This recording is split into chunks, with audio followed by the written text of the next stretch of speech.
After 9/11, I started looking into what was driving radical Islam. I came across an alarming document that reveals the true agenda of much of the Muslim leadership here in America. The Third Jihad is a documentary about the fact that basically terrorism is simply a symptom, and that the fuel for terrorism is the ideology of political Islam and a lot of these organizations that came from it. They interviewed people such as Secretary Tom Ridge, former CIA Director Jim Woolsey, Senator Joe Lieberman, Professor Bernard Lewis, basically a who's who of experts on Islam in the West. This film basically, I think, falls in line with the NYPD's seminal report on radicalization in the West.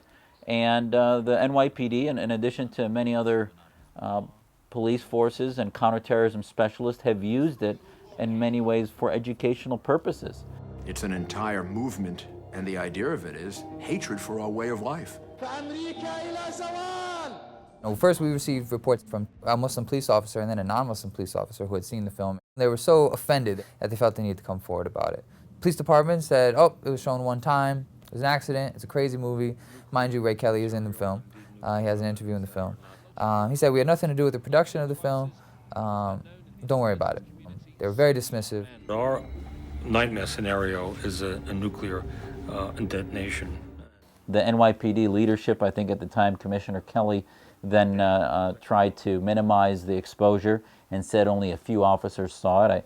I wish they had defended it more clearly at the time. It might not have been such a big story now. A year later, then the NYU Law School Brennan Center had requested a Freedom of Information Act request, and all of a sudden it became a big story because 1,500 officers saw it out of a police force of 35,000. They didn't actually see it as part of the curriculum, but it was shown in sort of the waiting area during counterterrorism training. This became a story, this became the story, when this is just, almost minor compared to the massive surveillance regime that's being waged on the Muslim community. So all these things together is unbelievable.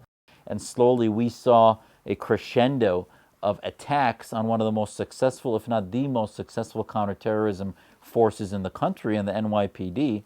That Mayor Bloomberg has defended his police commissioner and everyone in it categorically, without even giving a thought to the possibility that they had done something that was wrong, without pushing for an investigation. That's all we asked for. The community decided together to ask for Commissioner Kelly's resignation. It's not about retribution, it's about fixing a problem. So not only did we ask for the resignations, but we asked for an oversight mechanism, over the police department. All of a sudden you had 6, 7 stories within a few weeks, all starting from this film that I narrated, that I did as a Muslim who loves my faith, who feels that we have a major problem that needs reform, which is the separation of mosque and state. But they still want to replace American law with their version of Sharia. There has been, no discussion of any retraining of police officers who were, I think, mistrained by the Third Jihad. Hopefully the officers will just know better anyway. And it's really important that we have really concrete processes in place, for making sure that our police officers have the best tools that they need, to protect the city, which includes, a proper understanding of Islam and Muslims.